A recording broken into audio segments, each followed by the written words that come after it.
আপনারা শুনছেন অনু audio films. আজ আপনি শুনবেন অদ্রিজা ভট্টাচার্যের লেখা গল্প তারানাথ তান্ত্রিক ও রক্তে রাঙা দোল পূর্ণিমা। আমাদের চ্যানেলে আপনারা প্রতি শুক্রবার ঠিক রাত ৯টায় শুনতে পান রোমহর্ষক গল্প। আজ দোল পূর্ণিমা উপলক্ষে আমাদের বিশেষ নিবেদন।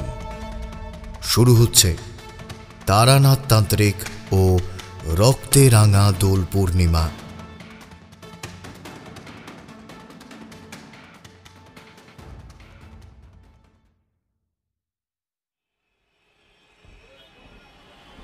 ১৯৪০-এর দশকের কলকাতা।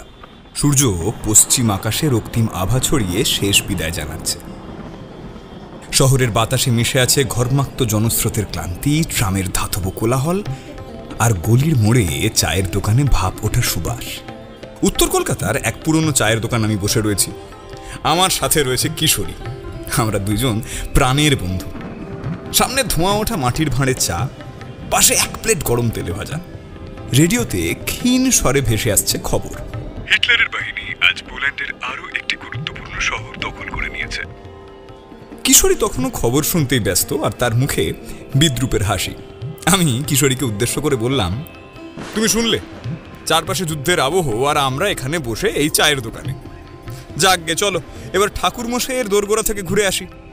পশ্চিম আকাশে এক চিলতে কালো মেঘ দেখা যাচ্ছে, আবার যদি বৃষ্টি শুরু হয়ে যায় মুশকিল হয়ে যাবে। তার চেয়ে বরং আগে ভাগেই যাই। যদি ওনার দর্শন পাওয়া যায় তাহলে আগের দিনের মতো একখানা অদ্ভুত কাহিনী শুনতে পাওয়া যাবে। তারপর না হয় একসঙ্গে ঘরে ফিরে আসবো। কিশোরী বাঁকা হাসলো। আবার সেই অলৌকিক কাহিনীর প্রসঙ্গ। এই জানোই তো আমি এসব মানি না। এক বুড়ো তান্ত্রিকের কথায় তোমার এত বিশ্বাস কেন? এই দেখো, তুমি মানো কি না মানো তাতে কিন্তু কিছু এসে যায় না, কিন্তু ঠাকুর মশাই যা বলেন তাতে একটা গা ছমছমে সত্যি লুকিয়ে থাকে। এটা তুমি অস্বীকার করতে পারবে না। বাজে কথা। এই দেখো, আজ যদি সত্যিই কিছু অদ্ভুত কথা শোনায় তোমার ঠাকুর মশাই, তবে আমি চুপচাপ শুনব, কোনো প্রশ্ন করব না। কিন্তু যদি দেখি সবই বানানো, তবে আর কোনোদিন এসব নিয়ে মাথা ঘামাবো না। কেমন? আচ্ছা বেশ, চলো দেখি কে যেতে।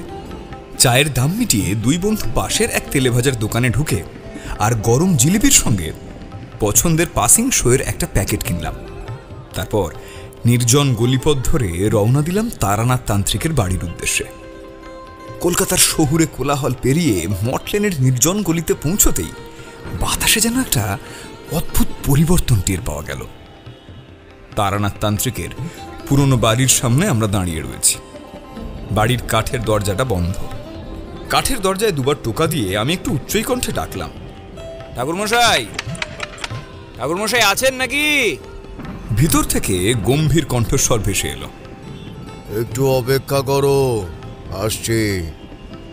দেখি এবার কোন ভূতের গল্প শোনায় তোমার ঠাকুর মশাই। আকাশের পশ্চিম কোণে জমে থাকা কালো মেঘ ক্রমেই তার বিস্তৃতি বাড়িয়ে চলেছে। দিগন্তে রক্তিম আভা মুছে গেছে অনেকক্ষণ আগেই। এবার চারপাশে শুধুই এক অদ্ভুত ধূসরতা।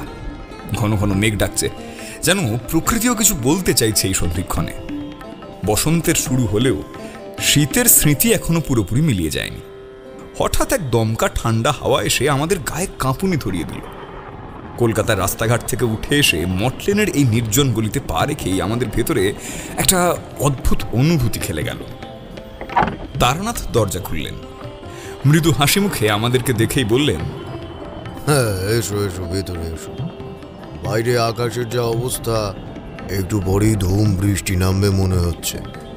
তারানাথ তান্ত্রিকের শরীরী গঠন বেশ চমকপ্রদ।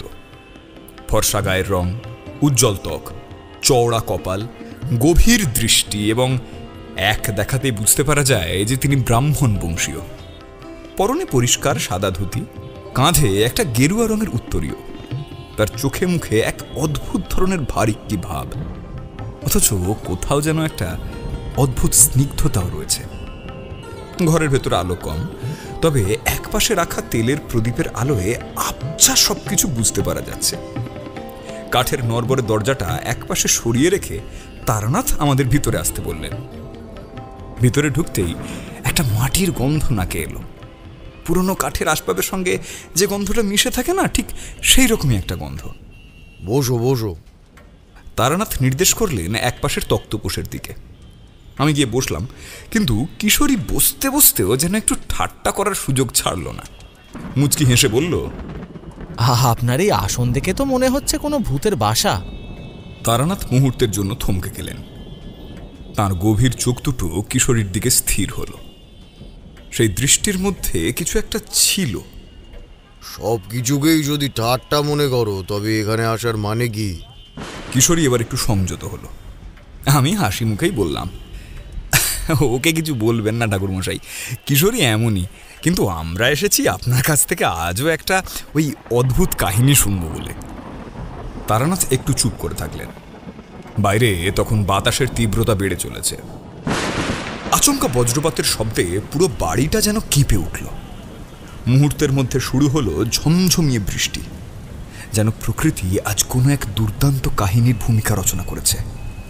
বাইরে তখন ঝমঝমিয়ে বৃষ্টি নামছে, হাওয়ার দাপট বাড়ছে, জানলার ফাঁক দিয়ে মাঝে মাঝে এক প্রস্থ শীতল বাতাস এসে ঘরের নিস্তরঙ্গ পরিবেশকে আরো রহস্যময় করে তুলেছে। দূর আকাশে বিদ্যুতের চমক এক মুহূর্তের জন্য ঘরটাকে আলোকিত করে আবারও ঢেকে দিল অন্ধকারে। আমরা সঙ্গে আনা তেলে ভাজার ঠোঙাটা তারানাথের হাতে তুলে দিলাম। তিনি এক ঝলক আমাদের দিকে তাকিয়ে মৃদু হাসলেন, যেন এই আতিথেয়তার গুরুত্বটা তিনি বুঝতে পেরেছেন। তারপর একগাল হেসে বললেন, ভালো করেছ, তবে আমি এক্ষুনি আসছি, তোমরা একটু অপেক্ষা করো, সন্ধ্যান্নিকটা একটু সারতে হবে তো। বলেই তিনি ঘরের ভেতর ডেকে উঠলেন, চারি, ওরে চারি। ভিতর থেকে নরম পায়ের শব্দ শোনা গেল। একটু বাদেই ঘর থেকে বেরিয়ে এলো বছর 14-15 এক কিশোরী। তার মুখে এক অদ্ভুত স্নিগ্ধতা, চোখে সারল্যের আলো, যেন এক শিশুর সরলতা আর এক সদ্য কৈশোরে পা দেওয়া লাবণ্যতার মিশেল একসঙ্গে রয়েছে তার মধ্যে। একদিনের মধ্যেই আমার আর কিশোরীর সঙ্গে তার আলাপ হয়েছে। সে প্রথম দিনই আমাদেরকে কাকা বাবু বলে ডেকেছিল। এই নে, আমাদের অতিথিরা তেলে ভাজা এনেছে, তুই একটু মুড়ি মেখে নিয়ে আয়। চারি হালকা মাথা নেড়ে বলল, একটু পরেই নিয়ে আসছি। বলেই সে ভেতরে রান্নাঘরের দিকে চলে গেল। তারানাথ ধীরে ধীরে উঠলেন, প্রদীপের সলতে ঠিক করে নিয়ে বাইরে চলে গেলেন সন্ধ্যার আচার সারতে। আমরা একে অপরের দিকে তাকিয়ে মৃদু হাসলাম। কিশোরী চাপা গলায় বলল, এই সব পুরনো রীতিনীতি না থাকলে বুঝি চলে না? কিশোরীর কানের কাছে মুখ নিয়ে গিয়ে ফিস ফিস করে বললাম, এইটা বিশ্বাসের ব্যাপার, আর এই বিশ্বাসের মধ্যে তো কত গল্প লুকিয়ে থাকে, তুমি কি জানো না তা?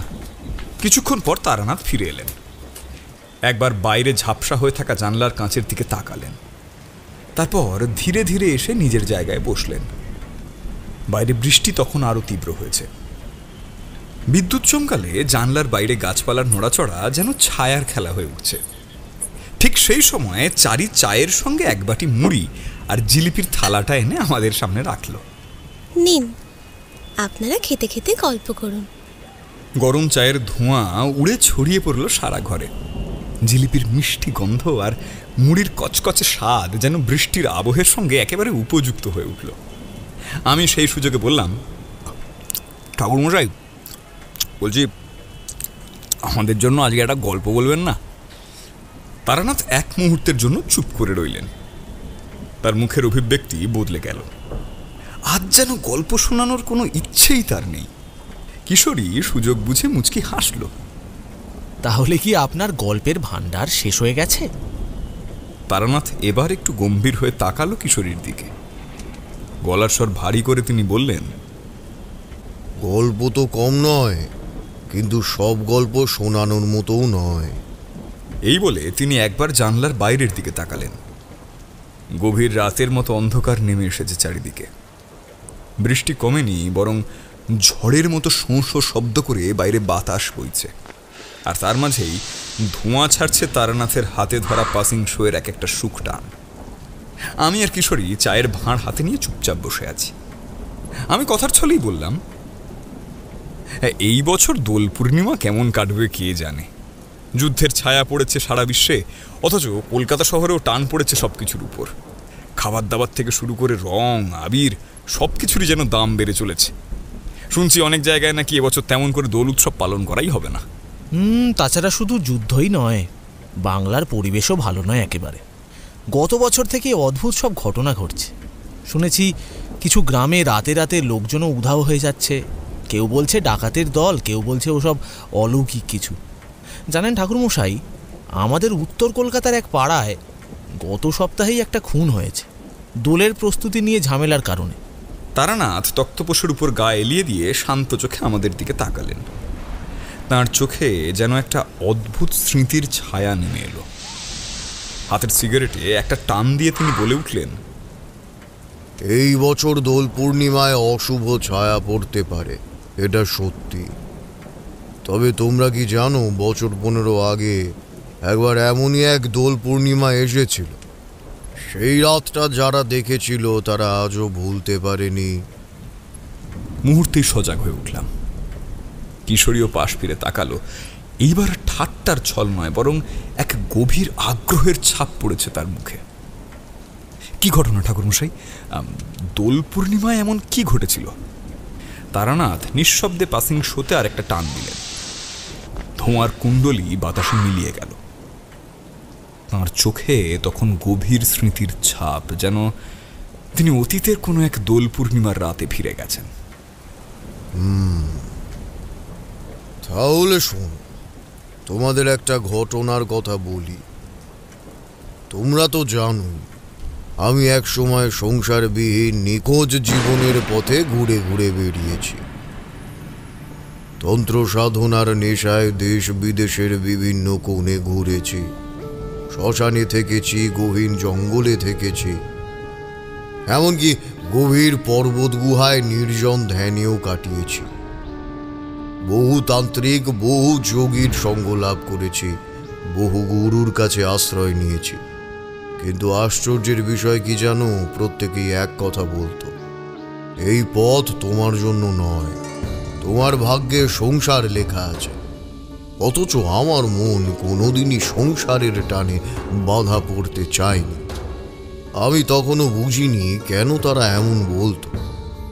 কিন্তু সময়ের পরিহাস, আমাকেও শেষ পর্যন্ত সংসারের জালে আটকে পড়তেই হলো। সেই সময় এক অলৌকিক ঘটনার সাক্ষী হয়েছিলাম আমি। মধু সুন্দরী দেবী নামে এক শক্তির আবির্ভাব ঘটল আমার জীবনে। সে এক দুর্ধর্ষ অধ্যায়। আমার সমগ্র সত্তা তখন দোটানায়। সেদিন আমি প্রায় পাগলের মতো হয়ে গিয়েছিলাম। শেষমেশ আমার আত্মীয়রা আমাকে ধরে বেঁধে গ্রামে নিয়ে গেল, বিয়ে দিল, সংসারে জড়িয়ে নিল। কিন্তু মন তবু ছুটে বেড়াতে চাইল সেই তন্ত্র সাধনার পথে, যেখানে আমার প্রকৃত আকর্ষণ। তবে এক সময় আমি সুস্থ হলাম, সংসার আমাকে থামাতে পারেনি। সেই সময়ই আমার নাম চারিদিকে ছড়িয়ে পড়ল। লোকে বলতে লাগলো আমি নাকি এক বিরল মানুষ, দেবতার আশীর্বাদ আছে আমার ওপর, যে কোনো সমস্যার সমাধান এক নিমেষে করতে পারি। যাই হোক, সেসব কথা পরে হবে। সেটা 1923 সালের কথা। আমি তখন এক প্রত্যন্ত গ্রামে বসবাস করি। চারদিকে ধান ক্ষেত, মাঝে মধ্যে পুকুর, আর তার পাশে পুরনো বট গাছ। সেই সব দিনের স্মৃতি আজও চোখের সামনে স্পষ্ট। সেদিন ছিল এক বসন্তের পরন্ত বিকেল। আমি উঠোনে বসে মাছ ধরার বড়শি তৈরির কাজে ব্যস্ত ছিলাম। সাদা ধুতি, খালি গা, কাঁধে একটা ময়লা গামছা জড়ানো। পুরনো কাঠের পিঁড়িতে বসে বাঁশের চেপে সুতো বাঁধতে বাঁধতে আপন মনে বিড়বিড় করছিলাম।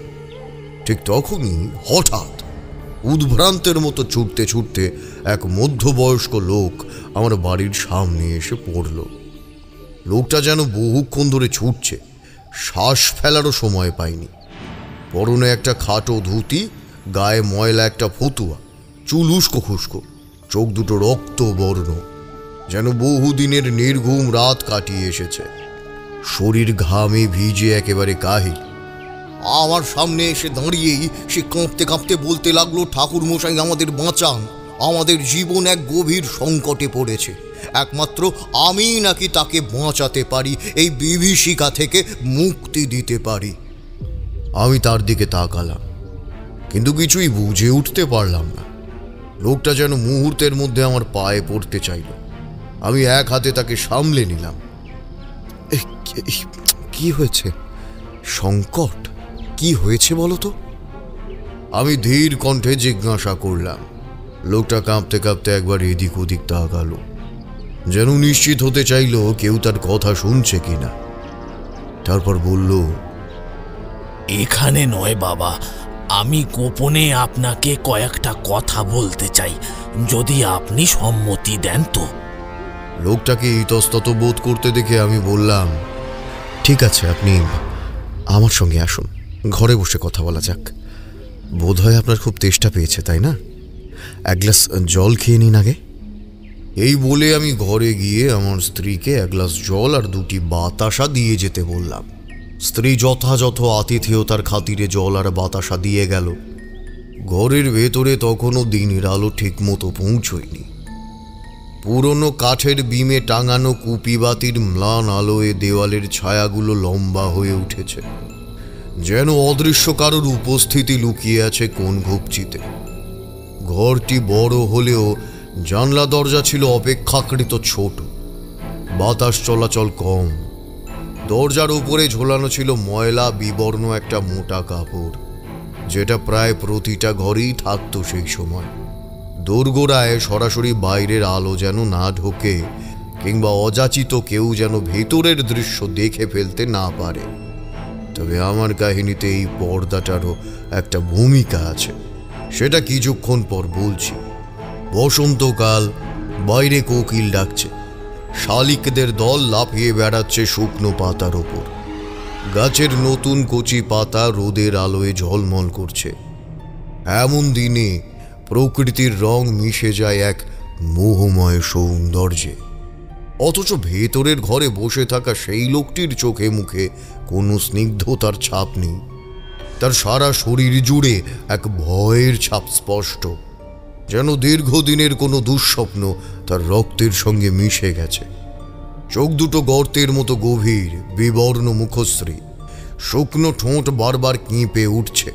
হাঁটু দুটো পাশাপাশি জড়ো করে বসেছে, আর হাতের আঙুলগুলো অনবরত কাঁপছে। সে যেন কোনো কথাই ঠিকভাবে গুছিয়ে বলতে পারছে না। আমি ধীর পায়ে তার সামনে গিয়ে বসলাম, চোখ সরু করে তাকে লক্ষ্য করলাম। আতঙ্কিত লোক দেখিনি এমন নয়, কিন্তু এই লোকটির আতঙ্ক যেন একেবারে অস্থিমজ্জায় ঢুকে গেছে। আমি অনুভব করলাম এটা কোনো সাধারণ বিপদের কথা নয়। কিছু একটা এমন ভয়াবহ, এমন অস্বাভাবিক ঘটেছে যার থেকে পালিয়ে আসা সম্ভব নয়। লোকটাকে একটু স্বস্তি দেওয়ার জন্য বললাম, শান্ত হও, দম নাও, এখন বলো কি হয়েছে। লোকটা কাঁপতে কাঁপতে মুখ খুলল, কণ্ঠস্বর যেন অতল গভীর থেকে উঠে আসছে। বাবা, আমাদের গ্রামে এক অঘটন ঘটেছে, আমরা কেউ আর শান্তিতে নেই। লোকটি কিছুক্ষণ মাথা নিচু করে বসে রইল, যেন কোথা থেকে শুরু করবে বুঝতে পারছে না। তার শুকনো গলাটা স্বর বের করতে চাইছে, কিন্তু ভয় যেন গলার মধ্যে দলা পাকিয়ে আটকে আছে। কয়েক মুহূর্তের নীরবতার পর সে কার্যত ফিসফিসিয়েই বলল, ঠাকুর মশাই, আমার নাম গোবিন্দলাল সাহা। আমি নদিয়ার এক প্রত্যন্ত গ্রামের মানুষ। আমার এক দুঃসম্পর্কের ভাইপো কয়েক মাস আগে শহরে এসেছিল কাজের সন্ধানে। সেখানেই একদিন এক ওঝার কাছে আপনার কথা শুনতে পাই। আমি নিজে সব বিশ্বাস করতাম না, কিন্তু এখন আর কিছুই বিশ্বাস অবিশ্বাসের মধ্যে রাখার ক্ষমতা নেই আমার। তার হাত দুটো কাঁপছিল। আমি চুপচাপ তার দিকে তাকিয়ে রইলাম। সে বলে চলল, আমাদের গ্রামে কিছুদিন ধরেই ভয়ঙ্কর সব ঘটনা ঘটছে। প্রথম কেউ আমল দেয়নি, ভেবেছিলাম নিছক দুর্ঘটনা, কিন্তু এখন লোকটি গলায় জোর দিল, যেন নিজেকে বোঝাতে চাইছে যে সে যা বলছে তা সত্যি। এখন আর এটা দুর্ঘটনা বলে চালিয়ে দেওয়া যায় না। এক অদ্ভুত সংকট নেমে এসেছে আমাদের গ্রামে ঠাকুরমশাই। অল্প বয়সী ছেলেপুলে, যুবক, এমনকি মাঝ বয়সী কয়েকজন মানুষও হঠাৎ উধাও হয়ে যাচ্ছে। প্রথমে 2-1 নিখোঁজ হলো। আমরা ভাবলাম হয়তো নদীর জলে ডুবে গেছে বা জঙ্গলে বুনো জন্তু তুলে নিয়ে গেছে। কিন্তু পরে যখন একজনের বিকৃত দেহ মেলার ঘটনা ঘটল, তখন বোঝা গেল এটা অন্য কিছু। আমি আগ্রহ নিয়ে সামনের দিকে ঝুঁকলাম। লোকটির চোখে মুখে আতঙ্ক স্পষ্ট হয়ে উঠেছে। ওই দেহগুলো ঠাকুরমশাই, ওগুলো মানুষ ছিল এক সময়, কিন্তু যখন ওগুলোর হদিশ মিলল তখন আর সেগুলো মানুষ বলে চেনার উপায় নেই। মাথাগুলো কখনো দেহ থেকে বিচ্ছিন্ন, চোখের জায়গায় ফাঁকা গর্ত, আর শরীর এমন ভাবে ছিন্ন বিচ্ছিন্ন যেন কিছুর একটা দাঁত আর নখ দিয়ে ছেঁড়া ফাড়া করা হয়েছে। রক্ত নেই, এক ফোঁটাও রক্ত নেই কোথাও। দেহগুলো শুকনো, বিবর্ণ, কেউ যেন রক্ত শুষে নিয়েছে। গোবিন্দলাল এক মুহূর্তের জন্য থেমে গেল, তারপর স্বরটা আরো নিচু করে বলে উঠল, আর যাদের দেহ মেলেনি তারা গেল কোথায় কেউ জানে না। বাড়ি থেকে বেরিয়ে গেছে আর ফেরেনি। কেউ মাঠে গেছে আর সকালে তার কোনো চিহ্ন পাওয়া যায়নি। তাদেরও কি এই একই পরিণতি হয়েছে নাকি? আমি এবার বললাম, তবে কি গ্রামবাসীরা কিছুই আন্দাজ করতে পারছে না? কেউ কিচ্ছু দেখেনি? লোকটি মাথা নাড়ল। আসলে ঠাকুর মশাই, প্রথমে কেউ কিছু জানতো না, দেখতেও পায়নি। কিন্তু তারপর কিছু অদ্ভুত জিনিস ঘটতে শুরু করলো। রাতের বেলা গ্রামের নির্জন পথের ধারে দেখা যেতে লাগলো কালো ছায়া মূর্তি। মানুষ নয়, আবার ঠিক জন্তু বলেও বোঝা যায় না। কারোর দরজার সামনে কাদা মাখা পায়ের ছাপ, যেন কেউ রাতের অন্ধকারে বাড়ির চারপাশে ঘুরে গেছে। কখনো শুনতে পাওয়া যায় চাপা গলার গুঞ্জন, যেন বহু মানুষ একসঙ্গে কোনো মন্ত্র পাঠ করছে, অথচ সেখানে কেউ নেই। আর সবচেয়ে ভয়ঙ্কর, কিছু বাড়ির উঠোনে মাঝরাতে দেখা যায় হঠাৎ লালচে আলো জ্বলে উঠছে, ঠিক যেন কোনো অদ্ভুত যজ্ঞ চলছে। আমি চুপ করে রইলাম। লোকটির কণ্ঠস্বর থরথর করে কাঁপছে। গ্রামের সবাই আতঙ্কে আছে ঠাকুর মশাই। কেউ জানে না পরবর্তী শিকার কে হতে চলেছে। যারা নিখোঁজ হয়েছে তারা কি নিজের ইচ্ছায় কোথাও চলে গেছে, নাকি তারা কিছুর শিকার? এই ভয়, এই আতঙ্ক আমাদের গ্রামকে যেন ধীরে ধীরে গিলে ফেলেছে। সে গভীর দুশ্চিন্তার সঙ্গে আমার দিকে তাকালো। আমি শেষ আশায় আপনার কাছে এসেছি ঠাকুর মশাই, আপনিই পারেন কিছু করতে। আমি গভীরভাবে শ্বাস নিলাম, তারপর ধীরে ধীরে নিঃশ্বাস ফেলে নিজের ভিতরের উদ্বেগটাকে সামলে নিলাম। ব্যাপারটা যতটা মনে হচ্ছিল তার থেকেও অনেক গভীর কিছু ঘটছে। কারণ যখন গোবিন্দলাল দরজা ঠেলে ঘরে ঢুকছিল তখনই আমি স্পষ্ট টের পেয়েছিলাম তার ঠিক পেছনেই একটা ছায়া ছিল, আবছা, বিকৃত, যেন কোনো কিছুর আকৃতি ধরার চেষ্টায় ব্যর্থ হয়ে পড়ে আছে। দরজার পর্দা ঠিক ও প্রান্তে দাঁড়িয়েছিল স্থির একটা অন্ধকার পিণ্ড, নড়ছে না, সরে আসছে না, কিন্তু ঠিক যেন দেখছে, লক্ষ্য করছে। ঘরের আলোয় তার কোনো রূপরেখা স্পষ্ট হয়নি, শুধু অনুভব করেছিলাম তার ভারী উপস্থিতি, একটা অতি প্রাকৃত সত্তার নিঃশব্দ অস্তিত্ব। আমি চট করে চোখ নামিয়ে নিয়েছিলাম, সরাসরি তাকানোর সাহস হয়নি। আমি জানি এসব জিনিসকে বেশি সময় ধরে দেখা উচিত নয়, ওরা সেটা বোঝে, টের পায়, আর তখনই ঘাড়ের কাছে নিঃশ্বাস ফেলতে শুরু করে। তারপরেও আমার অনুভূতি বলছিল সেই ছায়া দরজার ওপাশে দাঁড়িয়ে রইল কিছুক্ষণ, তারপর মিলিয়ে গেল।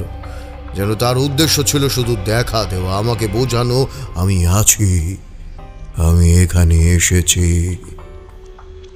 আমি জানি এমন কিছু ঘরের ভেতরে প্রবেশ করতে পারে না।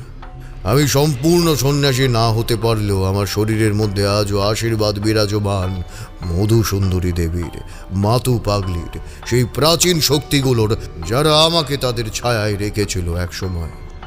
আমার উপর এখনো সেই প্রাচীন শক্তির হাত আছে, আর সেই কারণেই সে ভিতরে আসতে পারেনি। দরজার পর্দার ঠিক ওপাশে দাঁড়িয়ে তার মধ্যে এক অদৃশ্য বাধা তৈরি হয়ে গিয়েছিল। এইটুকু বলে তারানাথ থামলেন। আমরা তক্তপোষের উপরে বসে আছি। বাইরে তখনও একটানা বৃষ্টি ঝরছে, তার সঙ্গে মুড়ি আর তেলে ভাজার উষ্ণ গরম ধোঁয়ার মিশেল। পেতলের থালার উপর অল্প কিছু মুড়ি পড়ে আছে, কিশোরীর চোখ দুটো কৌতূহলে চকচক করছে। তারানাথ সামান্য বিরতি দিয়ে আবার তার গল্পের খেই ধরলেন। তিনি বলে চললেন, তো যা বলছিলাম, ভদ্রলোকের কাঁপা কাঁপা কণ্ঠস্বর তখনও ঘরের নিস্তব্ধতা চিড়ে ভেসে আসছে। আমি চুপ করে শুনছিলাম, কারণ তার বলা প্রতিটা শব্দ যেন ঘরের বাতাসকে আরো ভারী করে তুলছিল। ঘরের কোণগুলোও যেন আরো গাঢ় অন্ধকারে ঢেকে যাচ্ছিল। গোবিন্দলাল কেঁপে ওঠা গলায় বললেন, আরও একটা আশ্চর্য আর ভয়ঙ্কর ব্যাপার আছে ঠাকুরমশাই, যেটা শুনলে আপনার শরীর শিউরে উঠবে। আমাদের গ্রামে প্রতি বছর দোল পূর্ণিমার আগের রাতে এক অদ্ভুত অতিথি আসে। আমি ভ্রু কুঁচকে বললাম, অতিথি? কেমন অতিথি? গোবিন্দলাল ঢোক গিলতে গিলতে বললেন, হ্যাঁ, আমরা কেউ জানি না সে কে, কোথা থেকে আসে, কেন আসে। শুধু জানি প্রতি বছর ওই নির্দিষ্ট রাতেই কারো না কারোর বাড়ির দরজায় তিনবার টোকা পড়ে। আমি নীরব হয়ে রইলাম। গোবিন্দলাল একটু থেমে একটানা শ্বাস নিলেন, তারপর ফিসফিস করে বললেন, যারা সেই টোকার শব্দ শুনে দরজা খুলে দেয় তারা আর বেঁচে থাকে না ঠাকুরমশাই। তাদের মৃতদেহ পাওয়া যায় না, শুধু বিছানায় পড়ে থাকে ছাই হয়ে যাওয়া একটা শরীর। এমন ভাবে পুড়ে যায় যেন ভেতর থেকে আগুন জ্বলে উঠেছিল, অথচ আশেপাশে আগুনের কোনো চিহ্ন থাকে না। বিছানার চাদর পর্যন্ত অবিকৃত থাকে। আমার সারা শরীরে কাঁটা দিয়ে উঠল, কিন্তু মুখে কিছু বললাম না, চুপ করে রইলাম।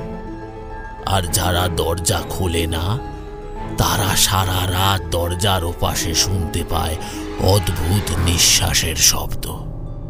প্রথমে আস্তে, তারপর ধীরে ধীরে সেই নিঃশ্বাস উত্তপ্ত হতে থাকে, এমন ভাবে যেন পুরো ঘরের আবহাওয়া গরম হয়ে ওঠে।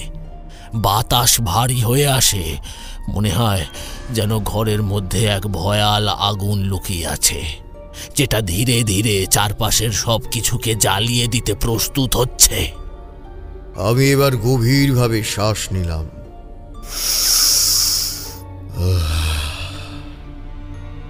এতক্ষণ গোবিন্দলালের কণ্ঠে ভয়ের ছায়া স্পষ্ট ছিল, এবার তার গলায় আরো একরকম আতঙ্কের ছাপ ফুটে উঠল। এই ঘটনা প্রতি বছর ঘটত, কিন্তু এবছর ব্যাপারটা আরো বেড়ে গেছে ঠাকুরমশাই। এবার তো এক রাতেই দুটো বাড়িতে টোকা পড়েছে। সন্ধ্যের পর ঘরের বাইরে বেরোনো দুষ্কর হয়ে উঠেছে, আর এই বুক কাঁপানো দরজার খটখট করা শব্দ, গ্রামের বুড়ো থেকে বাচ্চা কারোর মনে স্বস্তি নেই ঠাকুরমশাই, কারোর নয়। গ্রামের আকাশে বাতাসে কিসের যেন অশনি সংকেত ভেসে বেড়াচ্ছে। সবার মনে শুধু একটাই প্রশ্ন, এবার কি গ্রামটাই শেষ হয়ে যাবে? আমি গভীরভাবে শ্বাস নিলাম। এতক্ষণ গোবিন্দলালের বর্ণনায় যা শুনলাম তা ভয়াবহ, কিন্তু তার থেকেও ভয়ের কথা হলো এই ঘরেও সেই অশরীরের উপস্থিতি আমি দুবার টের পেয়েছি। প্রথমবার যখন গোবিন্দলাল দরজার চৌকাঠ পেরিয়ে ঘরে ঢুকছিলেন তখন দরজার পর্দার উপাশে একটা আবছা ছায়া দেখতে পেয়েছিলাম। দ্বিতীয়বার যখন গোবিন্দলাল গ্রামের ঘটনার কথা বলছিলেন তখন ঠিক আমার বাঁ দিকের জানালার শিকের পাশে একটা কালো অবয়বের অস্তিত্ব অনুভব করেছিলাম। কিন্তু এসব কথা আমি গোবিন্দলালকে বললাম না। আতঙ্কিত করে তো কোনো লাভ নেই। গোবিন্দলাল তখনও আচ্ছন্নের মতো বসে, মুখে ভয়ের ছাপ স্পষ্ট। আমি ধীরে ধীরে উঠে গিয়ে একটা পুরনো কাঠের বাক্স খুললাম, ভেতর থেকে একটা হলুদ কাগজ বের করলাম, তার উপর এক বিশেষ মন্ত্র লিখলাম। তারপর গভীর মনোযোগে সেটির উপর কয়েকটি তান্ত্রিক বিধি প্রয়োগ করলাম। মন্ত্রটি পুরুষোত্তম নৃসিংহ কবচ, যা বহু বছর আগে ভারতবর্ষের এক প্রাচীন মহাশ্মশানে এক গহন তপস্বীর কাছ থেকে লাভ করেছিলাম। তখনও আমি এক তরুণ। সেদিন সেই সাধু আমাকে বলেছিলেন, যেদিন মৃত্যুর ছায়া কারোর পেছনে ঘুরবে সেদিনই যেন এই কবচ আমি ব্যবহার করি। এই কবচের শক্তি সেই পীড়িতকে রক্ষা করবে। আমি সেই তন্ত্রসিদ্ধ কাগজটিকে একটি কালো সুতোয় গেঁথে গোবিন্দলালের দিকে বাড়িয়ে দিলাম। এটা গলায় পরে নিন, যতদিন না আমি গ্রামে যাচ্ছি এটা আপনার সুরক্ষার জন্য খুব দরকারি। গোবিন্দলাল কাগজের কবচটি হাতে নিতেই একটু যেন শান্তি পেলেন, হয়তো তাতে কিছুটা আশ্বাস খুঁজে পেলেন। তারপর বললাম, আগামীকাল আমি আপনাদের সঙ্গে গ্রামে যাব, তবে আজ কিছু কাজ আছে, তাই আজ রওনা হওয়া সম্ভব নয়। আপনি কাল সকালবেলা একটা গরুর গাড়ি নিয়ে চলে আসুন, আমরা একসঙ্গেই রওনা দেব। গোবিন্দলাল কৃতজ্ঞ চিত্তে মাথা নত করলেন, তারপর ধীরে ধীরে উঠে দাঁড়িয়ে বিদায় নিয়ে বেরিয়ে গেলেন। গোবিন্দলাল চলে যাওয়ার পর ঘরের নিস্তব্ধতা আরো গাঢ় হয়ে উঠল। সেই মুহূর্তে আমার স্ত্রী বাইরে দাঁড়িয়ে সব শুনছিলেন। সে ধীর পায়ে ঘরের মধ্যে এলো, তার চোখে গভীর উদ্বেগ, মুখে একটা চাপা আতঙ্ক।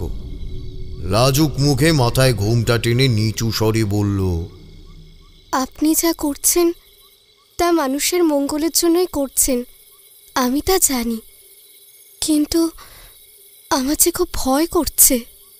তার কণ্ঠস্বর যেন অজানা আশঙ্কায় কেঁপে উঠল। আমি আলতো করে তার কাঁধে হাত রাখলাম। আমার দৃষ্টি স্থির, শান্ত। ভয় পেও না, আমার উপর দেবী মধুসুন্দরী দেবীর আশীর্বাদ আছে। যতদিন তিনি আমার সঙ্গে আছেন ততদিন আমার কোনো ক্ষতি হবে না, তুমি নিশ্চিন্ত থাকো। আমি সবটাই জানি, কিন্তু তাও যে আমার বড্ড আতঙ্ক হয়। আমার কাছে তোমার ভালোবাসার ঢাল আছে, আমার বিপদ হতে পারে, চিন্তা ত্যাগ করো। এই শুনে স্ত্রী নীরবে চোখের জল মুছে নিল। হয়তো তার অন্তরের ভয় একেবারে যায়নি, কিন্তু আমার কথায় কিছুটা স্বস্তি পেল।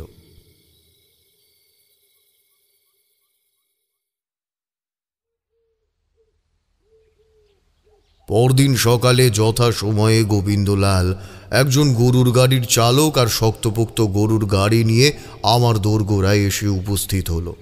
আমি শেষবারের মতো আমার স্ত্রীর দিকে তাকালাম। বিদায়ের আগে তার হাতে একগাছি সুতো দিলাম, মধুসুন্দরীর প্রসাদ। সে তা শক্ত করে মুঠো করে ধরে রাখল, যেন আমার সুরক্ষার শেষ আশ্বাস। তারপর আমি ধীর পায়ে গরুর গাড়ির দিকে এগোলাম। গ্রামের পথে এক অজানা নিয়তির দিকে রওনা দিলাম। গরুর গাড়ির ধীর গতির চক্রধ্বনি বাতাসের মাঝে যেন এক চাপা হাহাকার। পথে যেতে যেতে অনুভব করলাম এই গ্রামের বায়ুতে যেন কিছু একটার ভারী উপস্থিতি রয়েছে, যা চোখে দেখা যায় না কিন্তু অনুভব করা যায়। গোবিন্দলাল বললেন, গ্রামটির নাম বিষ্টুগঞ্জ। এক সময় নাকি এটি একটি সমৃদ্ধ জনপদ ছিল, ব্যবসা বাণিজ্য চলত, আশেপাশের গ্রাম থেকেও লোকেরা এখানে আসত। কিন্তু গত কয়েক বছরে যেন মৃত্যুর এক ছায়া নেমে এসেছে এই জনপদের ওপর। দিন দুপুরে গ্রামের প্রবেশ পথে পা রেখেই আমার মনে হলো এই জায়গাটা যেন নিছক একটা সাধারণ গ্রাম নয়, যেন এখানে সময় থমকে গেছে, আটকে গেছে কোনো এক রহস্যময় প্রাচীন অভিশাপে। সূর্য আকাশে ঠিকরে পড়ছে, কিন্তু আলোতে কোনো উজ্জ্বলতা নেই, যেন একরকম বিবর্ণ বিষণ্ণতা ছড়িয়ে আছে চারপাশে। গ্রামের পথ ঘাট খাঁ খাঁ করছে। একজন দুজন মানুষকে দূর থেকে দেখলাম, কিন্তু তাদের চোখে ছিল আতঙ্ক, যেন তারা কারোর অপেক্ষায় আছে, কারোর জন্য প্রহর গুনছে। গাছের পাতা ঝরার সময়, কিন্তু বিস্ময়ের ব্যাপার, এই গাছগুলো থেকে পাতা শুধু ঝরে গেছে, নতুন কোনো কুঁড়ির অস্তিত্ব নেই। বাতাস বইছে, কিন্তু সেই বাতাসে প্রাণ নেই, যেন এক অদৃশ্য শীতল শ্বাস ছুঁয়ে যাচ্ছে আমাকে। আমি অলৌকিক ঘটনার সংস্পর্শে বহুবার এসেছি, কিন্তু এই গ্রামে প্রবেশ করেই প্রথমবার আমার মনে হলো এটি অন্যরকম কিছু। এমন শক্তির উপস্থিতি আমি আগে কখনো অনুভব করিনি। এক অজানা চোখ যেন আমার গতিবিধি অনুসরণ করছে, এক অব্যক্ত স্পন্দন আমার চারপাশ ঘিরে রয়েছে, যে অস্বস্তিকর অথচ অস্বীকার করবার কোনো উপায় নেই। গরুর গাড়ি থামল গোবিন্দলালের বাড়ির সামনে। পুরনো কাঠের দরজা, মাটির দালান, ছনের ছাদ, চারপাশে কিছু নারকেল আর তাল গাছ। উঠোনের এক পাশে একটা বড় পুকুর। সব মিলিয়ে এক নিখাদ বাঙালি গ্রাম্য আবহ। ঘরের ভেতরে ঢুকে দেখি আমার থাকার জন্য একটা নির্দিষ্ট ঘর ঠিক করে রাখা হয়েছে। ঘরটা বেশ ছিমছাম, পুরনো দিনের পালঙ্ক, কাঠের খাট, একপাশে একটা ছোট জানালা, জানালার ধারে একটা লোহার প্রদীপদানি। ঘরের দেওয়ালে মাটির প্রলেপ কিছু অংশে খসখসে হয়ে উঠেছে। সময়ের একটা ছাপ সব কিছুতেই স্পষ্ট। গোবিন্দলাল আমাকে দেখিয়ে বললেন, ঠাকুর মশাই, আপনার জন্য আমি আলাদা বাসন ও রান্নাবান্নার ব্যবস্থা করেছি। আপনি ব্রাহ্মণ মানুষ, এই অধমের ঘরে পা রেখেছেন, আমাদের 7 পুরুষের জীবন ধন্য হয়ে গেল। কোনো অসুবিধা হলে অবশ্যই বলবেন। আমি মৃদু হেসে বললাম, গোবিন্দলাল, এতটা উতলা হবেন না। আমি কোনো কঠোর সাধনালব্ধ সন্ন্যাসী নই যে আমাকে আলাদা করে রাখতে হবে। আমি ত্রজ্জস্পর্শী নই যে আমিষ গ্রহণ করলেই শক্তি বিনষ্ট হবে। আমি এই যুগেরই মানুষ, আর মানুষের সেবাই আমার ধর্ম। অতএব আমাকে সাধু সন্ন্যাসীদের মতো গম্ভীরভাবে না দেখাই ভালো। গোবিন্দলালের বাড়ির অন্দরমহল থেকে তার বড় মেয়ে মণিমালা 1 থালা সেদ্ধ চাল, 1 থালা আতপ চাল, দেশি ঘি, গরুর খাঁটি দুধ আর কিছু ফল ফলাদি এনে আমার সামনে রেখে নিঃশব্দে দাঁড়ালো। মেয়েটির মুখে কথা নেই, বোবা, অথচ তার চোখের ভাষা যেন হাজারো কথা বলে। বয়স বড় জোর 16-17, শরীরে একটা অদ্ভুত মাধুর্য, কিন্তু সেই সৌন্দর্যের মধ্যে কোথাও যেন এক অদৃশ্য অভিশাপ লেপ্টে আছে। মেয়েটির বড় বড় চোখ দুটো শূন্যতার গহ্বরে ডুবে আছে, যেন তার অন্তরের গভীরে লুকিয়ে থাকা বেদনার কথা কেউ বুঝতে পারবে না। আমি তাকে কিছু বলতে যাব, তখনই সে দ্রুত পায়ে বেরিয়ে গেল। হয়তো তার এই বোবা জীবনটাই তাকে নিঃসঙ্গ করে তুলেছে। হয়তো কিছু বলতে চায়, অথচ পারে না। মানুষ যখন মনের কথা প্রকাশ করতে পারে না, তখন সেই নীরবতার গভীরতা সবচেয়ে ভয়ঙ্কর হয়ে ওঠে। রাত হলে আমি গাত্রবন্ধন করে শুয়ে পড়লাম, কিন্তু ঘুম এলো না। গোবিন্দলাল যা বলেছে তাই নিয়ে ভাবছি। কে এই অদৃশ্য অতিথি যে প্রতি বছর দোল পূর্ণিমার আগের রাতে এক বাড়ির দরজায় কড়া নেড়ে কাউকে ছাই করে দিয়ে যায়? এর পেছনে কি কোনো অলৌকিক শক্তি কাজ করছে, নাকি এর শিকড় কোনো প্রাচীন অভিশাপে গাঁথা? এই গ্রামের মাটির গভীরে কি কোনো অজ্ঞাত ইতিহাস লুকিয়ে আছে? চিন্তার অতলে তলিয়ে যাচ্ছিলাম, চোখও বুজে আসছিল। কিন্তু হঠাৎ কি যেন এক অস্বাভাবিক অনুভূতিতে চমকে উঠে বসলাম। ঘরের বাতাস ভারী হয়ে গেছে, যেন কোথাও কিছু একটা পরিবর্তন হয়েছে। চারপাশে নিস্তব্ধতা, শুধু কুপিবাতির ম্লান আলোয় ঘরের ছায়াগুলো কাঁপছে। আমার চেতনার ষষ্ঠ ইন্দ্রিয় জানিয়ে দিল আমি একা নই। আমি দৃষ্টি না ঘুরিয়েই অনুভব করলাম জানালার ওপারে কেউ দাঁড়িয়ে আছে। কারোর তীব্র দৃষ্টি আমার দিকে নিবদ্ধ। অস্বাভাবিক ঠান্ডা একটা শ্বাস ঘরের ভেতরের বাতাসে মিশে আছে, সঙ্গে এক অদ্ভুত গন্ধ। মৃদু হাসলাম। আমি জানি, ভয় পেয়ে গেলে এই শক্তি আরো শক্তিশালী হয়ে উঠবে। ধীরে ধীরে জানালার দিকে চোখ ফেরালাম। সেখানে সত্যিই কেউ দাঁড়িয়ে আছে। কুপিবাতির ম্লান আলোয় তার অবয়বটা স্পষ্ট নয়, তবে মুখটা চেনা চেনা লাগছে। কিছুক্ষণের মধ্যেই বুঝতে পারলাম হে আর কেউ নয়, গোবিন্দলালের বড় মেয়ে মণিমালা। কিন্তু তার চোখের দৃষ্টি অন্যরকম। সেই মিষ্টি লাজুক চোখের বদলে এখানে এক গভীর শূন্যতা। তার চোখের মধ্যে যেন কোনো অন্তহীন অন্ধকার ঘুরপাক খাচ্ছে। সে বোবা, তবু যেন মনে হলো সে আমাকে ডাকছে, যেন আমাকে কোথাও নিয়ে যেতে চায়। আমি মুহূর্তের জন্য দ্বিধাগ্রস্ত হলাম। এই মেয়ে সত্যি মণিমালা তো, নাকি অন্য কিছু? একটা প্রবল অস্বস্তি চেপে বসলো আমার বুকে। কিন্তু আমি এই রহস্যের গভীরে প্রবেশ করতেই এসেছি। আমি ধীরে ধীরে বিছানা ছেড়ে নেমে দাঁড়ালাম। মণিমালা তখনও নিঃশব্দে তাকিয়ে আছে, যেন অপেক্ষা করছে। আমি দরজাটা নিঃশব্দে খুলে বেরিয়ে এলাম। একবার ভাবলাম, যদি এটা মণিমালাই হয়ে থাকে এবং তার যদি রাতে ঘুমের ঘোরে হাঁটা চলার অভ্যাস থাকে, তাহলে তাকে জাগিয়ে গোবিন্দলালকে ডেকে ঘরে পৌঁছে দিয়ে আসব। কিন্তু আমার চিন্তা ভাবনাকে ভুল প্রমাণ করে সে ধীর পায়ে হাঁটতে শুরু করলো। প্রথমে উঠোন পার হলো, তারপর পুকুরের ধারের আঁধারে ঢুকে পড়ল। আমি তার পিছু নিলাম নিঃশব্দে। রাত গভীর, আকাশের চাঁদ কালো মেঘে ঢাকা, চারপাশ নিস্তব্ধ।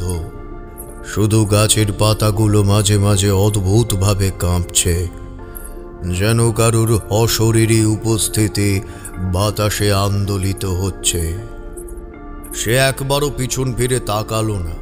সে হাঁটছে যেন কোনো শক্তির টানে এগিয়ে চলেছে। পুকুর পার হয়ে গ্রামের পথ ধরে চলেছে। এরপর সেই পথ ছাড়িয়ে ঢুকে পড়ল গভীর জঙ্গলের দিকে। আমি বিলম্ব না করে তার পিছু নিলাম। রাতের জঙ্গলে এক অজানা আতঙ্ক ক্রমশ ঘনীভূত হয়ে উঠছে। আমি দ্রুত পায়ে এগিয়ে চলেছি, কিন্তু এমন একটা অদ্ভুত ব্যাপার ঘটছে। যতই মণিমালার দিকে এগোচ্ছি, ততই মনে হচ্ছে সে যেন আমার থেকে ঠিক একই দূরত্ব বজায় রেখে এগিয়ে চলেছে। আমি দৌড়ে গিয়েও তাকে ধরতে পারছি না। আবার পিছিয়ে পড়ছি, যেন আমি অদৃশ্য সময়ের ফাঁদে আটকে গেছি। গ্রামের পথঘাট আমার চেনা নয়, কোথায় যাচ্ছি জানা নেই। ফিরে আসতে পারবো তো? এই গভীর রাতে যদি সত্যিই ওটা মণিমালা হয় এবং সে যদি নিদ্রাচলনে আক্রান্ত হয়ে থাকে, তবে তো বিপদ। রাতের নির্জন জঙ্গলে শেয়ালের দল তাকে ছেড়ে খাবে না তো? নাকি ওটা আদৌ মণিমালা নয়? তাহলে কে? আমার মাথায় নানান অযাচিত প্রশ্ন জট পাকাতে শুরু করেছে, আর আমি এগিয়ে চলেছি এক অনিশ্চিত অন্ধকারের গভীরে। জঙ্গলের গহীনে প্রবেশ করতেই আশপাশটা যেন আরো গা ছমছমে হয়ে উঠল। পাতা নড়ছে না, বাতাস বইছে না, অথচ গাছের ডালগুলো অদ্ভুতভাবে দুলছে, যেন কারোর লুকোনো শ্বাসের স্পর্শে কাঁপছে তারা। আমি অনুভব করলাম আশেপাশের বন ফুলের দল আমার দিকে তাকিয়ে আছে। হ্যাঁ, একবার মনে হলো যেন তারা তাদের ক্ষুদ্র ফুলের মুখগুলো ঘুরিয়ে আমাকেই লক্ষ্য করছে। অস্বস্তিতে শিউরে উঠলাম, কিন্তু পিছু হটার উপায় নেই। এমন সময় কানে এলো জলের শব্দ, কলকল করে বয়ে চলা স্রোতের মৃদু ধ্বনি। আমি থমকে দাঁড়ালাম। জল? তবে কি আমি নদীর কাছাকাছি এসে পড়েছি? আমি মণিমালার দিকে তাকাতেই চমকে উঠলাম। সে নেই। এক নিমেষের মধ্যে উধাও, যেন কর্পূরের মতো বাতাসে মিলিয়ে গেছে। মুহূর্তের জন্য মনে হলো আমি কি এতক্ষণ সত্যিই কারোর পিছু নিয়েছিলাম, নাকি কোনো ছলনায় পড়েছি। আমার সামনে জঙ্গলের বুক চিরে প্রবাহিত হচ্ছে কালো জলরাশি, কালো জলের নদী। আর ঠিক তার সামনেই গ্রামের শেষ সীমানায় দেখলাম অবস্থান করছে শ্মশান। অন্ধকারের মাঝে ক্ষীণ আলোয় ঝলসে উঠছে এক আগুনের কুণ্ডলী। কেউ যেন সেখানে বসে আছে। আমি চোখ কুঁচকে তাকালাম। আগুনের পেছনে স্পষ্ট দেখা যাচ্ছে একজন মানুষ। তার গায়ে গেরুয়া বসন, হাতে আঁকা উল্কি, জটা বাঁধা চুল কাঁধ থেকে ছড়িয়ে এসেছে পিঠে, কপালে মাখা ভস্ম, গলায় অষ্টধাতুর রুদ্রাক্ষের মালা, হাতে ত্রিশূল। পাশে একটা মানুষের খুলির ওপর রাখা কুপির মৃদু আলো। নিস্তব্ধ রাতের মধ্যে সে আপন মনে কিছু একটা বিড়বিড় করে পড়ছে। সামনের ধূপের ধোঁয়া পাক খেয়ে উঠছে আকাশে। আমার চোখ চকচক করে উঠল। গোবিন্দলাল বলেছিলেন এই গ্রামের এক তান্ত্রিক নাকি কয়েক সপ্তাহ ধরে উধাও। সাধু সন্ন্যাসীরা তো এমনিতেই কোথাও গিয়ে তপস্যায় বসেন, কিন্তু তিনি যদি হারিয়েই থাকেন তবে এই গভীর রাতে এখানে কি করছেন? আর যদি এটা সেই তান্ত্রিক না হয় তবে কে? হাজারো প্রশ্ন নিয়ে আমি ধীরে ধীরে সেই অগ্নিকুণ্ডের দিকে এগিয়ে চললাম। আমি ধীর পায়ে এগিয়ে গিয়ে অগ্নিকুণ্ডের পাশে দাঁড়াতেই তান্ত্রিক প্রথমে চমকে উঠলেন, কিন্তু পরক্ষণেই তার মুখশ্রী স্বাভাবিক হয়ে এলো। মৃদু হাসলেন, যেন এই গভীর রাতে এক অচেনা পথিককে দেখে তিনি বিন্দুমাত্র অবাক নন। আগুনের শিখা তাঁর অলৌকিক মুখখানাকে মাঝে মাঝে আলোকিত করছে। কপালে চন্দনের রেখা, চোখে এক অদ্ভুত দীপ্তি, সারা গায়ে ছাই মাখানো। গেরুয়া বসনখানা কাঁধ থেকে সরে পড়েছে কিছুটা। তান্ত্রিক মৃদু স্বরে বললেন, তুই কে রে? তোকে তো আগে এই গায়ে দেখিনি। এত রাতে একা বেরিয়েছিস, প্রাণের ভয় নেই বুঝি? আমি একটু ইতস্তত করলাম, কিন্তু আসল কারণটা তাকে বলা বুদ্ধিমানের কাজ হবে না, তাই মিথ্যা একটা অজুহাত বানিয়ে নিলাম। আসলে আমার আত্মীয়ের বাড়ি এসেছি বেড়াতে। রাতের ঠান্ডা বাতাস খেতে বেরিয়েছিলাম, পথ ভুলে এসে পড়েছি নদীর ধারে। তান্ত্রিক কেমন যেন এক বিদ্রুপের হাসি এসে বললেন,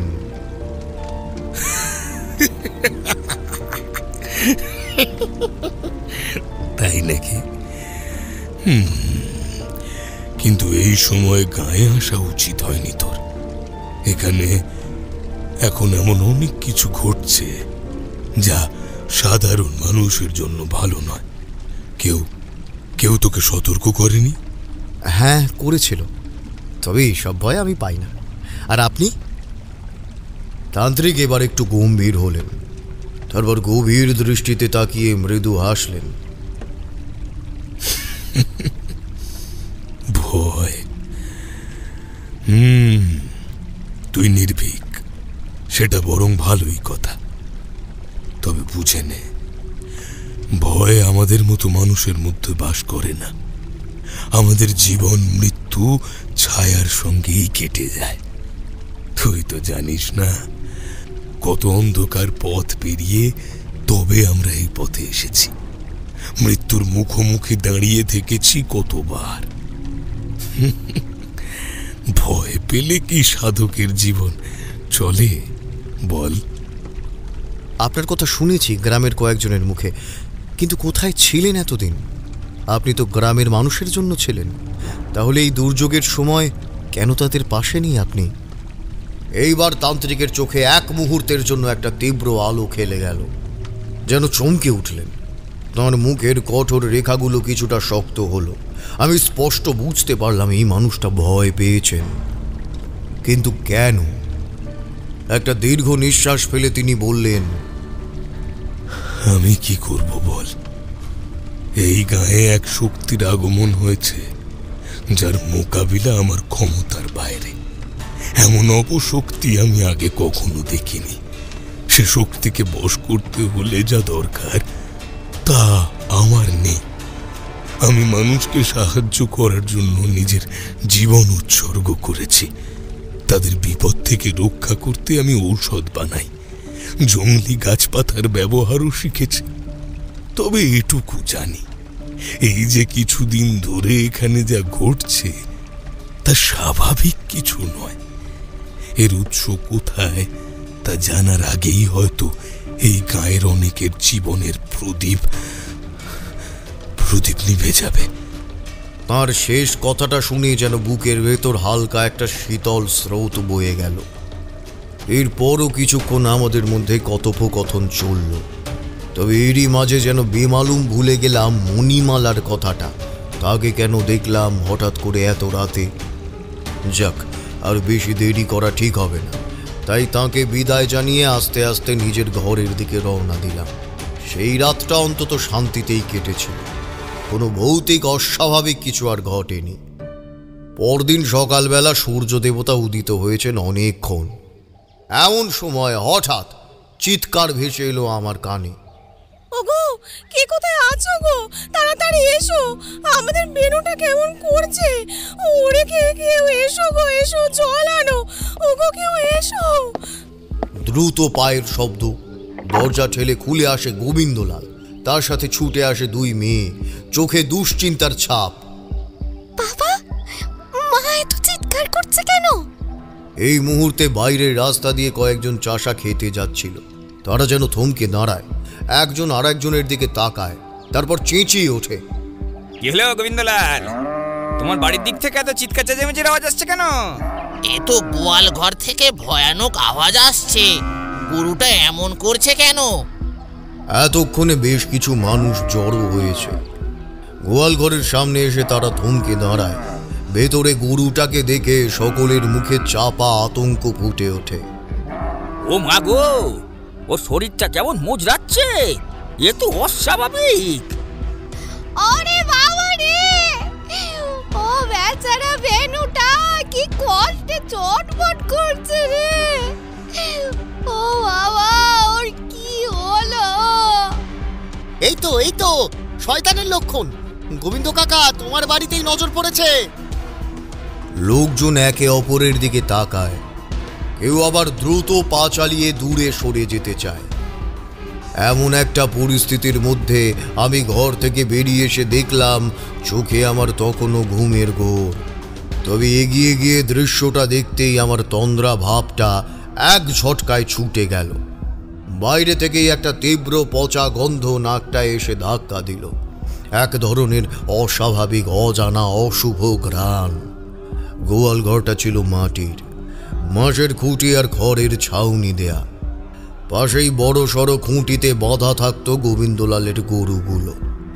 কিন্তু আজ সেই ঘরের সামনে দাঁড়াতেই বুকের মধ্যে কি যেন এক অজানা আশঙ্কা শিহরণ তুলল।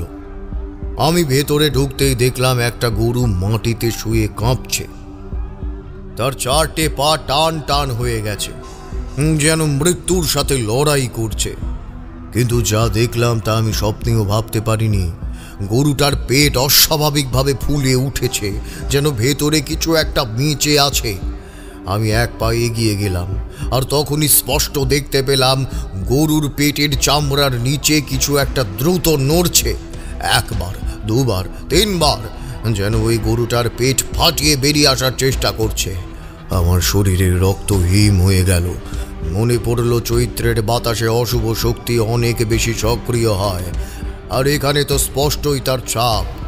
পেছন থেকে গোবিন্দলালের স্ত্রীর কান্নার আওয়াজ আসছে, আর আশেপাশের লোকজন আতঙ্কে ভিসভিস করছে।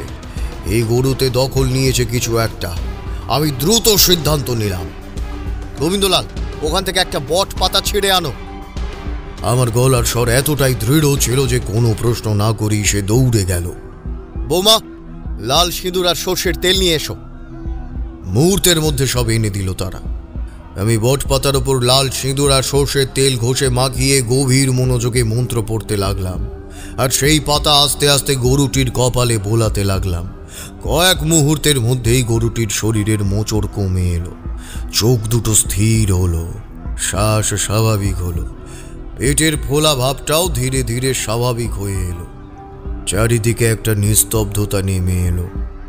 মানুষজন বিস্ময়ে হতবাক হয়ে আমার দিকে তাকিয়ে আছে। আমি গভীরভাবে শ্বাস নিলাম, কিন্তু জানতাম এখানেই শেষ নয়। গোবিন্দলালকে বললাম, গরুটা বিপদমুক্ত। কাছে পিঠে কোনো শিমুল গাছ থাকলে তার তলায় একে নিয়ে গিয়ে বেঁধে রাখো, নাহলে বিপদ আবার ফিরে আসবে। আচ্ছা গোবিন্দলাল, গতকাল রাতে মণিমালা কার সঙ্গে ঘুমিয়েছিল? আমার প্রশ্ন শুনে গোবিন্দলাল জানালো, মণিমালা তার মায়ের সাথেই ঘুমোয়। আচ্ছা আচ্ছা, মণিমালার কি রাতে ঘুমের ঘোরে হাঁটা চলার অভ্যাস আছে? আমার এরকম প্রশ্নে গোবিন্দলাল খানিকটা ঘাবড়েই গেল। আমি কেন জানতে চাইছি এই সমস্ত কিছু সেই ব্যাপারেই জিজ্ঞেস করে বসলো। আমি তখন বললুম, সময় আসুক, সব জানতে পারবে। আমি চোখ বন্ধ করলাম, অনুভব করলাম চারপাশের বাতাস এখনো ভারী। এই রহস্যের আসল উৎস কোথায়? আমাকে আরো গভীরে যেতে হবে, কারণ এটা নিছক কোনো রোগ নয়। এর পেছনে লুকিয়ে আছে এমন কিছু যা সাধারণ মানুষের চোখে পড়ে না। সবাইকে উদ্দেশ্য করে বললাম, শুনুন, আমায় একটু একা থাকতে দিন। আমাকে জানতে হবে আসলে কি ঘটে চলেছে এই গ্রামে। এই বলে আমি হাত মুখ ধুয়ে শুদ্ধ বস্ত্রে গাত্র বন্ধন করলাম। বাতাসে তখনও একটা অদ্ভুত গন্ধ যেন ভাসছে, যেন কিছু একটা এখনো পুরোপুরি মুক্ত হয়নি। ঘরের দরজা বন্ধ করে আমি আসনে বসলাম। শিরায় শিরায় ধমনীতে ধমনীতে যেন এক অজানা প্রবাহ বইতে লাগলো। চোখ বন্ধ করতেই অনুভব করলাম চারপাশের জগৎ আস্তে আস্তে মিলিয়ে যাচ্ছে। আমি প্রবেশ করছি এক ভিন্ন স্তরে, যেখানে সময় থমকে থাকে, যেখানে মানুষের চেতনার সীমার বাইরে এক গহীন অন্ধকারের উপস্থিতি অনুভব করা যায়। আমি গভীর তন্ময়তায় নিমগ্ন হলাম। মন বসালাম মহাযোগের এক প্রাচীন বিধানে। ঠোঁটের পাকে মন্ত্র গুঞ্জন, কপালের শিরাগুলো টান টান হয়ে উঠেছে। বুকের ভেতর এক অদ্ভুত শীতল স্রোত বইছে। মুহূর্তের মধ্যে অনুভব করলাম আমার শরীরের প্রতিটি কোষের সঙ্গে যেন এক অশরীরী স্পন্দন ধাক্কা মারছে। চোখের সামনে এক আবছা দৃশ্য ফুটে উঠল। নিষ্প্রাণ গরুটির সেই বিকৃত ফোলা পেটের আড়ালে লুকিয়ে থাকা এক বিভৎস অস্তিত্ব, তার ঘূর্ণায়মান অঙ্গ, নিঃশব্দ আর্তনাদ আর এক অব্যক্ত কৌতূহল যেন আমাকে আহ্বান করছে তার সত্য উদ্ঘাটনের জন্য। আচমকা আমার শরীর থরথর করে কেঁপে উঠল, কপাল বেয়ে শীতল ঘাম গড়িয়ে পড়ল। স্পষ্ট বুঝতে পারলাম এটা কোনো সাধারণ দুষ্ট আত্মা নয়, এর উৎস অন্য কোথাও, অনেক অনেক গভীরে। আমি ধীরে ধীরে স্বাভাবিক চেতনায় ফিরে এলাম, কিন্তু আমার অন্তর্দৃষ্টি তখনও সেই কালো পর্দার উপরে আটকে ছিল। এক মুহূর্ত সময় নষ্ট না করে দরজা খুলে বেরিয়ে পড়লাম। গোবিন্দলাল আর তার স্ত্রী দূরে দাঁড়িয়ে আমার অবস্থা পর্যবেক্ষণ করছিল, কিন্তু আমি কোনো কথাই বললাম না। একটানা পা চালিয়ে চলে গেলাম সেই শ্মশানের দিকে, যেখানে গত রাতে সেই রহস্যময় সাধুটিকে দেখেছিলাম। কিন্তু সেখানে গিয়ে থমকে দাঁড়ালাম। চারপাশে লণ্ডভণ্ড অবস্থা। যেখানে আগের রাতে আগুন জ্বলছিল সেখানে আজ ছাইয়ের স্তূপ পড়ে আছে, বেলপাতা ছড়িয়ে ছিটিয়ে পড়ে আছে মাটিতে, আর একটা তীব্র পোড়া গন্ধ বাতাসে মিশে রয়েছে। সাধুর কোনো চিহ্ন মাত্র নেই, যেন কেউ তার অস্তিত্ব অবধি মুছে দিয়েছে। আমার কপালে চিন্তার রেখা পড়ল। দেখতে দেখতে দুপুর গড়িয়ে এলো। বাড়ির দাওয়ায় বসে গোবিন্দলালের বড় মেয়ে মণিমালা আমার সামনে থালা রেখে খাবার বেড়ে দিচ্ছে। পায়েসের গন্ধে বাতাস মিষ্টি হয়ে এসেছে। আমার মন তখনও কিন্তু শ্মশানের রহস্যে আবদ্ধ। হঠাৎ মণিমালার হাতের আঙুলের স্পর্শ পড়ল আমার হাতে, আর সেই মুহূর্তেই আমার শরীর কেঁপে উঠল, যেন এক প্রবল বৈদ্যুতিক তরঙ্গ ছুটে গেল শিরা উপশিরায়। আমি থমকে গেলাম। এ কিসের স্পর্শ? কেন এই অদ্ভুত শিহরণ? মুহূর্তের মধ্যে আমি স্থির হয়ে গেলাম মণিমালার দিকে তাকিয়ে। তার চোখে অপার বিস্ময়, কিন্তু সে কিছুই বোঝেনি। ঠাকুর মশাই, কিছু সমস্যা হলো নাকি? গোবিন্দলালের উদ্বিগ্ন কণ্ঠ আমাকে বাস্তবে ফিরিয়ে আনলো। আমি মৃদু হাসলাম। না না, অনর্থক কিছু নয়, বরং আমার সৌভাগ্য যে আমি এখানে এসেছি। গোবিন্দলাল কিছুই বুঝতে পারলেন না। মণিমালা আরো অবাক হয়ে আমার দিকে তাকিয়ে রইল। আমি চোখ নামালাম।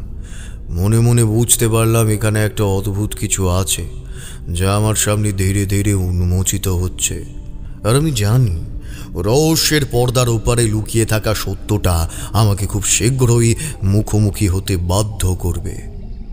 খাওয়া দাওয়ার পর দাওয়ায় বসতেই গোবিন্দলাল আমাকে ব্যাকুল স্বরে জিজ্ঞাসা করলেন, ঠাকুর মশাই, কিছু জানতে পারলেন? এই দুর্বিপাকের শেষ কোথায়? গতকাল রাতেও গ্রামের বহু বাড়ির দরজায় কেউ করাঘাত করেছিল। কেউ ভয়ে দরজা খোলেনি, কিন্তু সকালের আলো ফুটতেই দেখা গেল নদীর চরে পুঁতে রাখা মৃত পশু, পাখি, এমনকি শিশুদের পুরনো কবর কেউ যেন খুঁড়ে তাদের পচা গলা দেহ উঠোনে ছুঁড়ে রেখে দিয়ে গেছে। ভাবুন ভাবুন, কত ভয়ানক। তবে এখনো আমাদের বাড়িতে এমন কিছু হয়নি, হয়তো আপনার পদধূলির কৃপায়।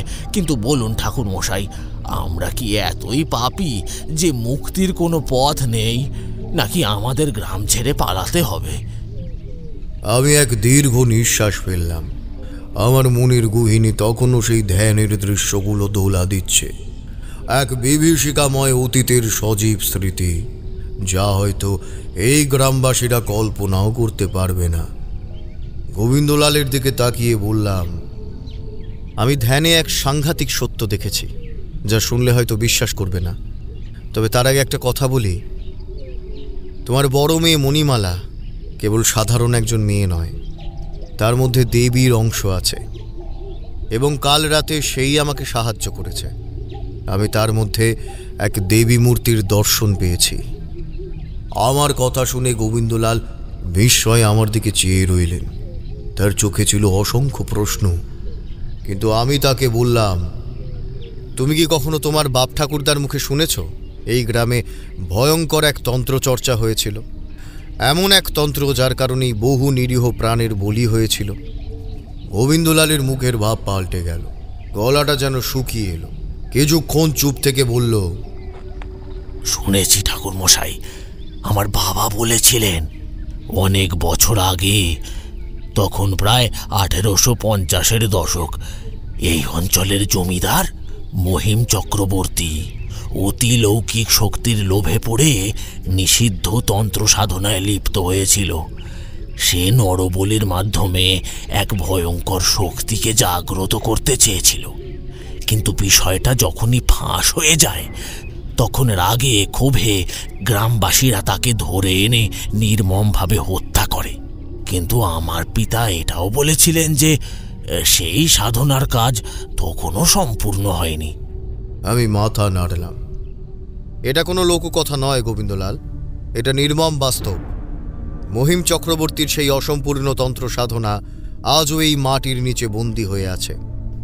সেই সময়ের বলিপ্রাপ্ত আত্মাগুলোর মুক্তি ঘটেনি, বরং তাদের এক বিশেষ পদ্ধতিতে আবদ্ধ করে রাখা হয়েছিল।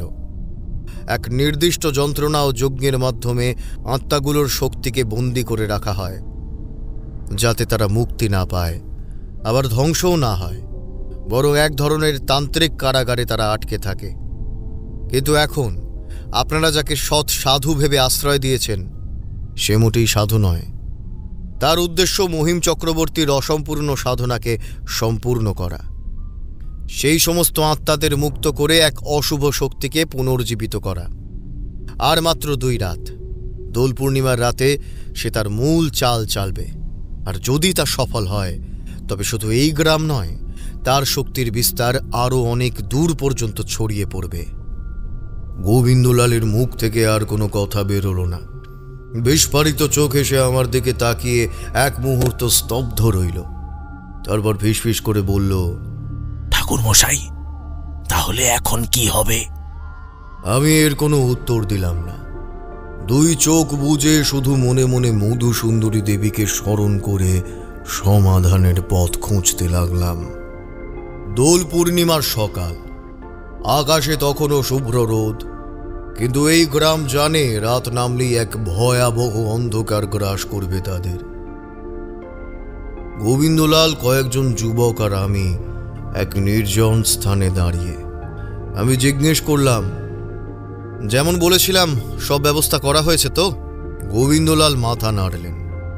এক তরুণ পাশে দাঁড়িয়ে দৃঢ় কণ্ঠে বলল, হ্যাঁ ঠাকুর মশাই, আপনি যেমন বলেছিলেন তেমনটাই করা হয়েছে, এখন শুধু রাতের অপেক্ষা।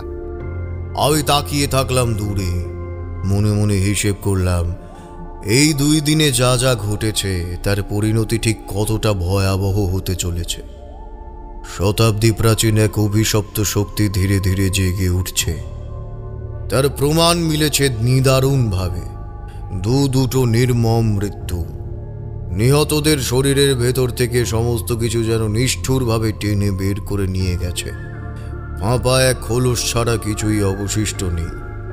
আর মুখ, সেটার বিকৃতি যেন বিভীষিকার শেষ সীমানা ছুঁয়েছে। জোর করে ছেঁড়া ঠোঁটের ভেতর উপচে পড়েছে পোড়া কাঠের ছাই, যেন মৃতদের কণ্ঠ রোধ করে কোনো শক্তি তাদের আত্মাকে চিরদিনের জন্য বন্দি করে রেখেছে। আজ পূর্ণিমার চাঁদ আকাশে উঠবে, কিন্তু তার শুভ্র আলোকরশ্মি এই গ্রামের অশুভ অন্ধকার ভেদ করতে পারবে কিনা তা নিয়ে সন্দেহ আছে। দুপুরের মধ্যেই আমাকে প্রস্তুত হতে হবে, কারণ শ্মশানে আশ্রয় নেওয়া সেই অভিশপ্ত তান্ত্রিক নিজের শেষ চালটি চালতে চলেছে। ইতিমধ্যে গোবিন্দলাল ও গ্রামের যুবকরা আমার নির্দেশ মতো এক বিশেষ যজ্ঞের প্রয়োজনীয় উপাদান জোগাড় করে নির্দিষ্ট এক স্থানে রেখে এসেছে। আমি নিজের আসনে বসলাম। শুরু করলাম এক ভয়ঙ্কর ক্রিয়া। দেবী ধূমাবতীর মন্ত্র, মা বগলামুখীর শক্তি আহ্বান আর এক দুর্লভ সাধনার মধ্যে দিয়ে প্রবেশ করলাম চূড়ান্ত যজ্ঞের পর্যায়ে। যদি এই যজ্ঞ সফল হয়, তবে যে অপশক্তি জাগ্রত হয়েছে সেই শক্তির বিনাশ হবে তার নিজের জাগতিক মোহের আঘাতে। ক্রিয়ার শেষে আমি একটা কাঁচের বোতলে আবদ্ধ করলাম এক বিশেষ শক্তিকে, যা তান্ত্রিকের সর্বনাশের কারণ হবে যদি সেটি তার অজান্তে সংস্পর্শে আসে। আমি জানি এই সাধন আমি আগে কখনো করিনি। বীরভূমের এক মহাশ্মশানে এক সাধুর কাছে শুনেছিলাম এর কথা, কিন্তু বাস্তবে কতটা কার্যকর সে আমার জানা নেই। সব কিছু নির্ভর করছে সঠিক পরিকল্পনার ওপর। গোবিন্দলাল ও যুবকেরা নির্দিষ্ট স্থানে সেই শয়তান সাধুর আসনের নিচে গভীর রাতে মাটি করে বোতলটি পুঁতে রেখে এসেছে। রাত ঘনিয়ে আসছে।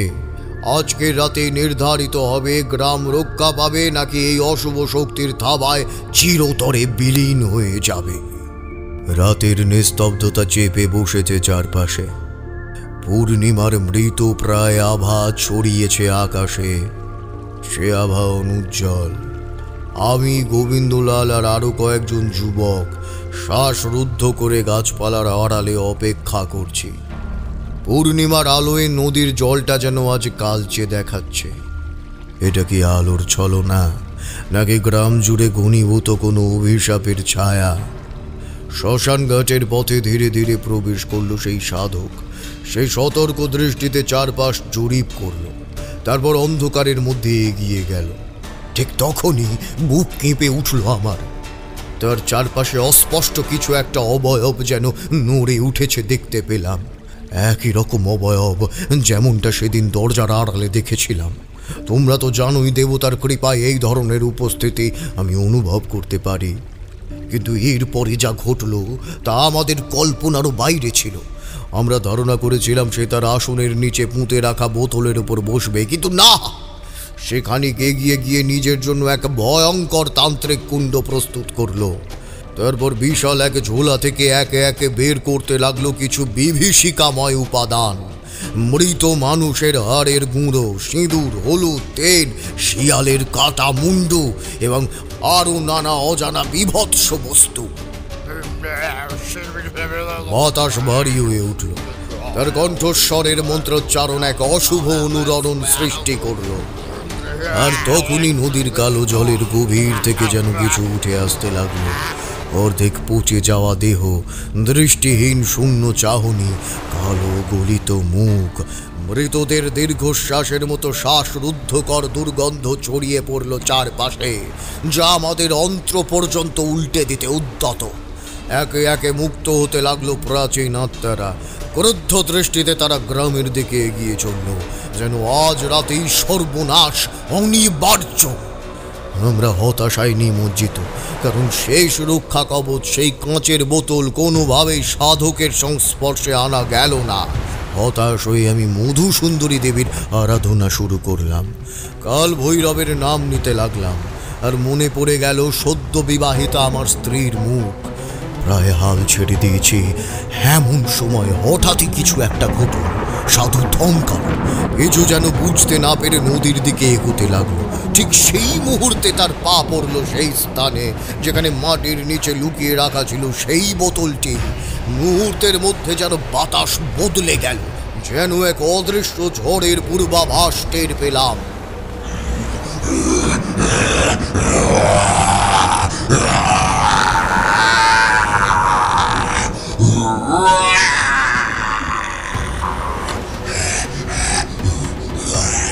তারপরই চারদিক থেকে মুক্তপ্রাপ্ত আত্মারা হিংস্র হায়নার মতো সাধুর দিকে ঝাঁপিয়ে পড়ল।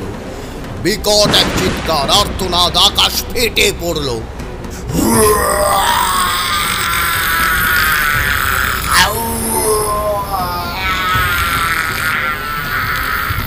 তারা যেন তার দেহ ছিঁড়ে খেতে লাগলো, একটুও দয়া নেই। প্রচন্ড ঝড় উঠল, চারপাশে অন্ধকারের নৃত্য শুরু হলো। আর ঠিক সেই সময় মাটিতে পুঁতে রাখা কাচের বোতলটি এক প্রচন্ড বিস্ফোরণে ফেটে গেল।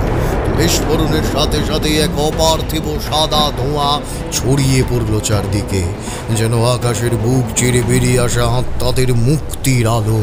সেই ধোঁয়ার মধ্যে একে একে মিশে যেতে লাগলো সমস্ত প্রেতাত্মা, তাদের বিভীষিকা মিলিয়ে যেতে লাগলো অস্তিত্বের অতল গহ্বরে। শ্মশানে ছড়িয়ে পড়া অপশক্তির ভয়াবহ ছায়া ধীরে ধীরে লুপ্ত হলো, আর আমরা অনুভব করলাম দীর্ঘ রাতের এক বিভীষিকাময় অধ্যায় আজ শেষ হলো।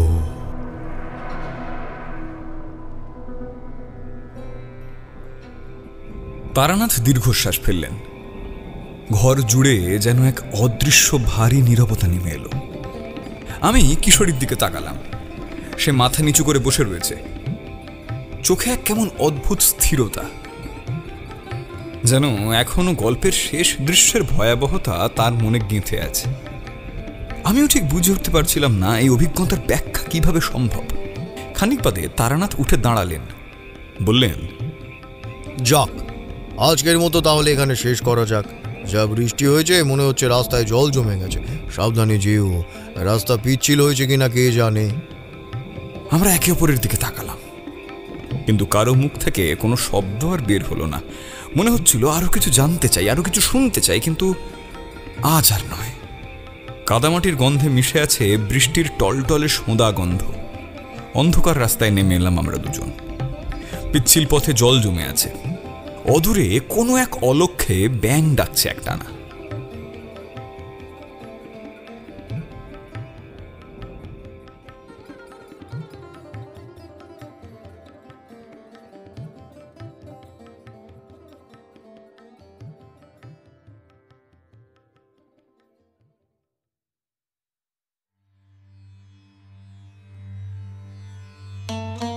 শুনছিলেন অদ্রিজা ভট্টাচার্যের কলমে তারানাথ তান্ত্রিক ও রক্তে রাঙা দোল পূর্ণিমা। সমগ্র গল্পটির চিত্রনাট্য রচনা করেছেন Partha Aranyadev, the ink portal. বিভিন্ন চরিত্রে সায়ং, জ্যোতির্ময়, সুরজিতা, অয়ন্তিকা, সৌভিক এবং ঋতম। সমগ্র গল্পটির কণ্ঠ অভিনয় নির্মাণ করেছে ঋতুরা স্টুডিও। সমগ্র গল্পটির কণ্ঠ সম্পাদনা, ধ্বনি সম্পাদনা এবং আবহ সম্পাদনা করেছে 62APS স্টুডিও। গল্প শুনে ভালো লাগলে অবশ্যই আমাদের চ্যানেলটি সাবস্ক্রাইব করে বেল আইকন প্রেস করে রাখবেন এবং অবশ্যই আপনার মূল্যবান মতামত আমাদের কমেন্টসে জানাতে ভুলবেন না। আগামী শুক্রবার আরও এক রোমাঞ্চকর গল্প নিয়ে হাজির হব আমরা। ততক্ষণ পর্যন্ত স্টে টিউনড।